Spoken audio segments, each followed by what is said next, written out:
Hey, heute regnet es hier ganz schön und trotz alledem will ich eigentlich ein Video hier draußen machen als Walk and Talk. Ich habe neulich einen ganz witzigen Spruch gehört, der heißt, die Politiker sind immer für das Gute und Schöne. Das ist ein russischer Spruch, wenn ich das richtig sehe, und es ist natürlich ein bisschen zynisch natürlich gemeint. Die Politiker sind immer für das Gute und Schöne und niemals für die Härten oder für das Schlechte oder so. Also es heißt ja mehr oder weniger, dass die Politiker immer dafür sind, was irgendwie gerade up to date ist, und wenn sich die Stimmung wechselt, dann wechseln sie halt auch. Und ich kann diese Erfahrung also aus der Vergangenheit eigentlich nur bestätigen. Im Sozialismus war es ja so, dass der Sozialismus, der war immer für das Gute und Schöne. Also der war für den Menschen, der war für den Frieden, der war dafür, dass die Menschen gut lebten. Und nach all dem, was die Politiker im Sozialismus so sagten und was an den Häuserwänden als Parolen angeschlagen stand, stimmte das ja auch alles. Ja, also laut Nachrichten wurden die Pläne dauernd übererfüllt. Also die feindlichen Kräfte des Faschismus und so, die waren zurückgehalten an der Grenze durch den guten Grenzwall, und der Wille des Volkes wurde quasi 100%, also man kann sagen fast zu 100% umgesetzt, denn die Wahlen, die gingen ja immer so aus, dass zu, ich glaube 99,5% oder so, alle für die Blockparteien stimmten. Denn man muss dazu sagen, damals gab es zwar verschiedene Parteien, also auch CDU und so, das gab es ja alles, aber die waren alle für dasselbe, nämlich für die Menschen und für den Frieden und für alles Gute und Schöne. Und diesen Zusammenschluss der Parteien zu einem einzigen Block nannte man die Nationale Front. Ja. Die Nationale Front natürlich gegen alles Böse und nicht so Schöne. Und so ist es halt natürlich immer. Die Politiker sind immer für das Gute und Schöne, völlig genauso wie der russische Spruch das schon sagt. Und niemals wollen sie damit aufkommen, dass sie irgendwelche Härten hätten oder so für die Leute, sondern es geht immer um das Gute und das Wunderschönste. Hallo. Naja, jedenfalls. Und das erinnert mich natürlich sehr an heute. Denn heute sind wir natürlich auch alle für das Gute und Schöne. Und wenn jemand sagt, er ist nicht für das Gute und Schöne, das ist dann so wie damals in der DDR. Ja? Wenn du da gegen die Partei warst, die Hauptpartei, die damals SED hieß, Sozialistische Einheitspartei Deutschlands, also es war schon eine Einheitspartei, aber dann wurde die Einheit zwischen den anderen Parteien auch nochmal hergestellt durch diesen Nationale Front. Also wenn du dagegen warst, dann wurde das, was du da vielleicht dagegen hattest, missdeutet als du bist gegen die Menschen. Ne? Bist du gegen die Menschen? Bist du für die bösen Imperialisten? Bist du gegen den Frieden vielleicht? Ne? Und natürlich würde da jeder sagen, nein, ich bin für den Frieden, für die Menschen und für alles Schöne und Gute auch. Und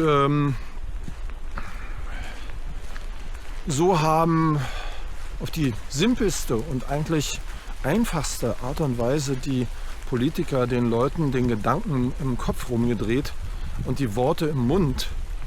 Und ich wollte eigentlich sagen, dass all das ja eigentlich nur funktionieren kann, wenn die Bevölkerung selber so ist. Also es ist ja eine Heuchelei eigentlich, ne? Dass man sagt, man wäre immer für das Gute und Schöne. Denn tatsächlich ist man ja gar nicht immer für das Gute und Schöne, sondern man hat auch Dinge, die man einfach ganz anders sieht. Aber wer sagt das schon? Ja, das ist ja auch so eine Verkürzung, dass man also diese schlechten Zeiten dann immer irgendjemandem in die Schuhe schiebt. Also beispielsweise der Nationalsozialismus, das sei vor allen Dingen die Schuld von dem mit dem Schnauzbart, dieser Typ. Dieser mit dem Schnauzbart, der hier diesen Schnauzbart hatte. Und während alle anderen Deutschen haben sich der Knute gebeugt.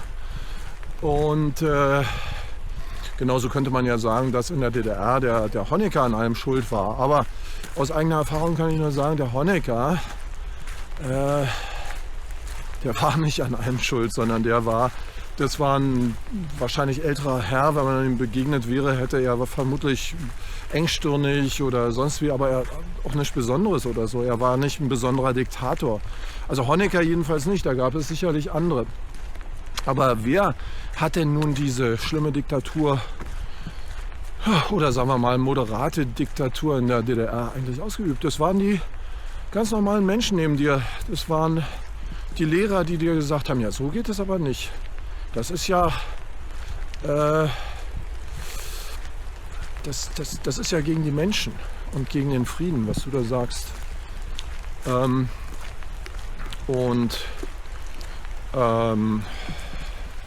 So, das waren also die ganz normalen Menschen, der Polizist von nebenan vielleicht oder wie gesagt, die Lehrer oder die Professoren in der Universität oder die Leute auf der Straße. Ne? Ich meine, du konntest fragen, wen du wolltest. Niemand hätte dir gesagt, der Sozialismus sei schlecht.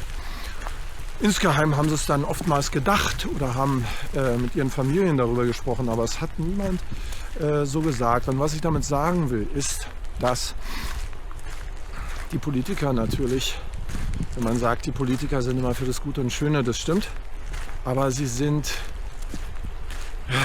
daran jetzt auch nicht in dem Sinne schuld, dass sie die Einzigen sind, die so denken, sondern das ist eben eine sehr verbreitete Heuchelei überall. Ja, und da haben sich ja dann wirklich sehr viele gewundert, die aus irgendwelchen Gründen dann wirklich an den Sozialismus sehr geglaubt haben. Und der endete dann. Und dann plötzlich waren alle dagegen. Ja?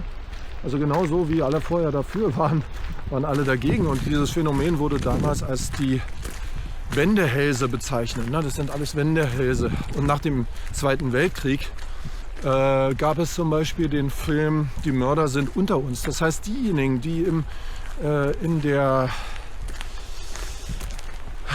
Zweiten Weltkrieg, im Nationalsozialismus die Täter waren, die waren dann halt wieder in Amt und Würden, die Richter, die Staatsanwälte und so.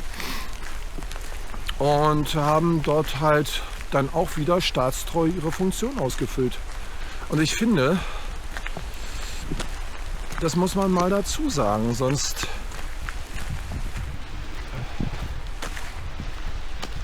ist dieses Narrativ, macht einen hilflos. Was kann man denn dagegen machen? Gegen solche Diktaturen, wenn sie also kommen.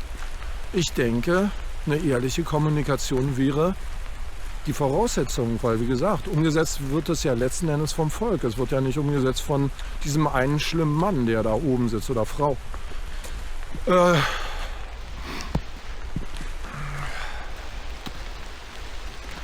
habe ich denn hier noch?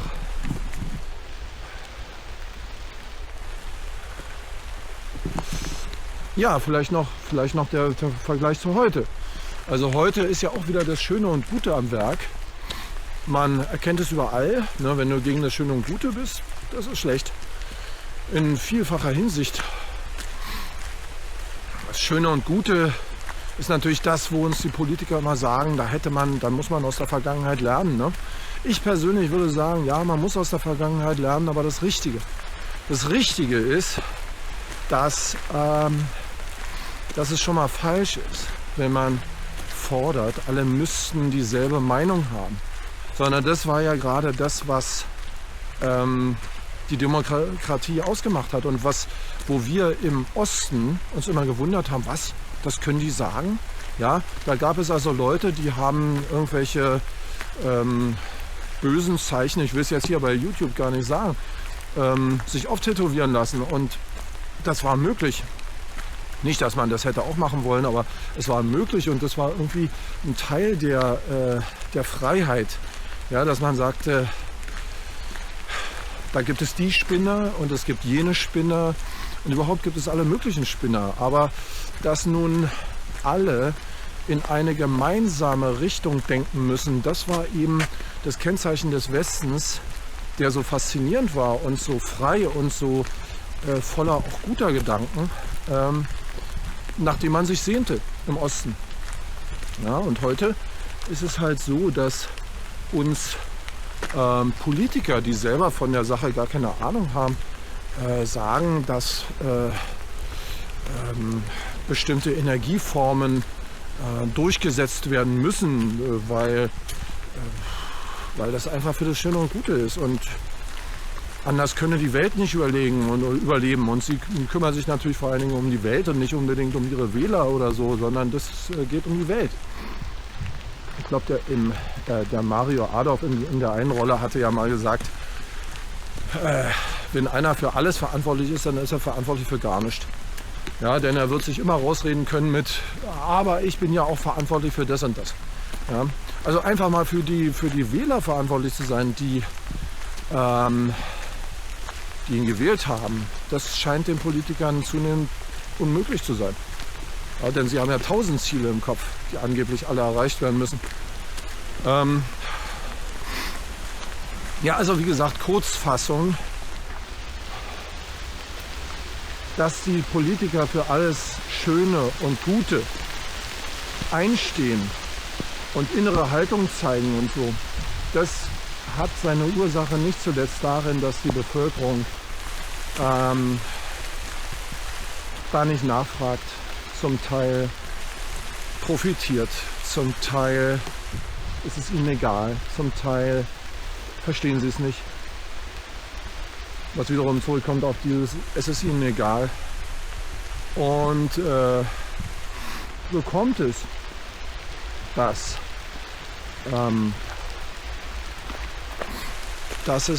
es manches gibt, was einen heute ein bisschen an die DDR erinnert. An dieses Schöne und Gute.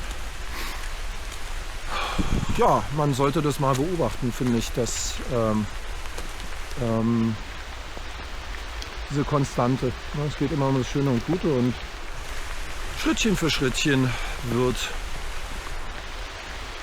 das, was du eigentlich sehr schätzt, ist dir entzogen. Ich will damit erstmal schließen, das regnet so. Also, macht's gut. Tschüss.